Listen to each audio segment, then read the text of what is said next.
Assalamu alaikum, welcome back to my YouTube channel Spice Doll. I'll share the recipes you will remember. Viewers, आज मैं आपके लिए लेकर आई हूँ मज़ेदार सी आसान सी चिकन करी रेसिपी।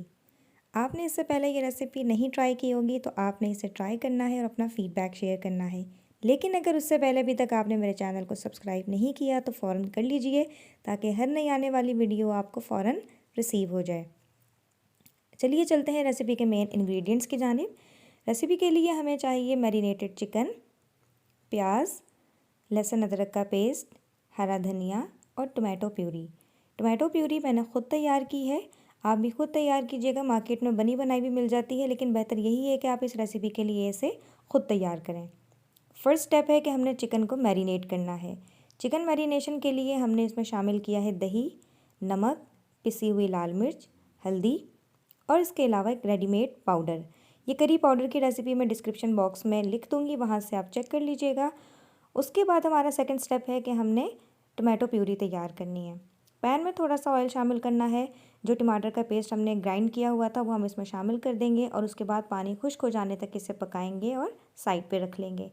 फिर हमारा थर्ड स्टेप है कि हमने पैन में ऑयल लेना है, बारीक कटी हुई प्याज शामिल करनी है और इसे सुनहरा हो जाने तक पकाना है।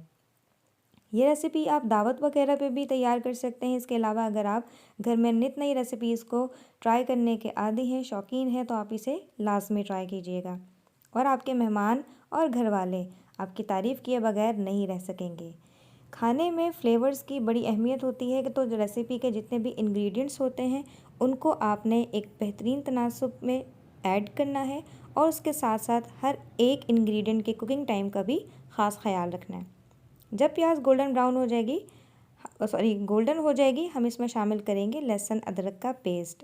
लहसुन अदरक का पेस्ट शामिल करने के बाद आपने इसे फ़ौरन तेज़ तेज़ चम्मच चला के इतना पकाना है कि उसका कच्चापन दूर हो जाए और जैसे ही आपको लगे कि इसका कच्चापन ख़त्म हो गया है और अब इसमें से मज़ीद कच्चेपन की स्मेल नहीं आ रही तो आप इसमें फ़ौरन शामिल कर देंगे टोमेटो प्यूरी जो हमने पहले तैयार की थी। टोमेटो प्यूरी शामिल करने के बाद हम इसे मीडियम फ्लेम पे इतना पकाएंगे कि प्याज, टोमेटो प्यूरी और जो लहसुन अदरक है वो अच्छे तरीके से यकजान हो जाए और हमारी करी बिल्कुल परफेक्शन के साथ रेडी हो जाए। जब मसाला तेल छोड़ देगा हम इसमें खुश्क मसालों में से सिर्फ 2 मसाले यहाँ पे या 2 स्पाइसेस ऐड करेंगे, जिसमें है एक ज़ीरा पाउडर और उसके साथ ही कुटी मिर्च और थोड़ा सा नमक, क्योंकि ऑलरेडी हम चिकन के मैरिनेशन में नमक शामिल कर चुके हैं तो यहाँ पर हमने बिल्कुल थोड़ा सा नमक शामिल करना है। उसके बाद हम इस ग्रेवी को तैयार करेंगे और ये करी आप देख सकते हैं कि कितनी मज़ेदार सी लग रही है। मसाले ने तकरीबन तेल छोड़ दिया है और अब हम बढ़ेंगे अपने आखिरी स्टेप की जानिब। अब यहाँ पर मैंने पैन में ऑयल लिया है। ऑयल शामिल करने के बाद उसमें जो मैंने ज़ीरा डाला था, ज़ीरा जैसे ही कड़कड़ाने लगेगा उसमें हम शामिल कर देंगे मैरिनेटेड चिकन। मैरिनेटेड चिकन शामिल करने के बाद आपने इसे दम पे इतना पकाना है कि चिकन अधगला हो जाए, लाइक मीडियम कुक हो जाए। उसके बाद आपने इसे तकरीबन 4 से 5 मिनट आपने दम देना है, इससे ज़्यादा नहीं दीजिएगा और उसके बाद इसे दही को खुश्क हो जाने तक आपने पकाना है।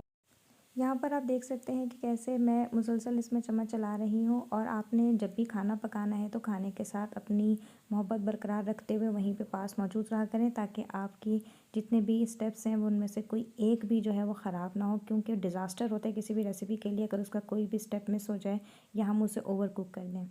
तो खाने के साथ अपनी मोहब्बत को साबित करने के लिए आपका मुसलसल उस जगह पर मौजूद रहना बहुत ज़रूरी है।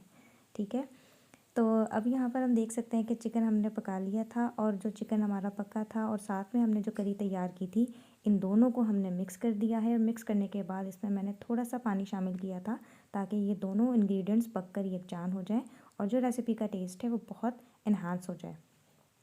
इसको अब हमने मीडियम फ्लेम पर पकने के लिए रख देना है ताकि ये पकता रहे, क्योंकि ऑलरेडी मैंने आपको बताया था कि चिकन यहाँ पर हमने मीडियम कुक किया था, तो यहाँ पर हमने उसे गल जाने तक पूरा पकाना है। जब चिकन गल जाएगा, मसाला बिल्कुल तेल छोड़ देगा, तो हम इसे समझ लेंगे कि हमारी रेसिपी और चिकन करी बिल्कुल तैयार हो चुकी है। अब यहाँ पे देख सकते हैं आपके नाज़रीन मसाले ने बिल्कुल तेल छोड़ दिया है और हम इसे अब गार्निश कर देंगे तैयार हो जाने के बाद हरे धनिए से। सो व्यूअर्स, ये मज़ेदार सी रेसिपी मैंने आज आपके साथ शेयर की है, तो अगर वीडियो पसंद आए तो इस पर लाइक तो ज़रूर बनता है।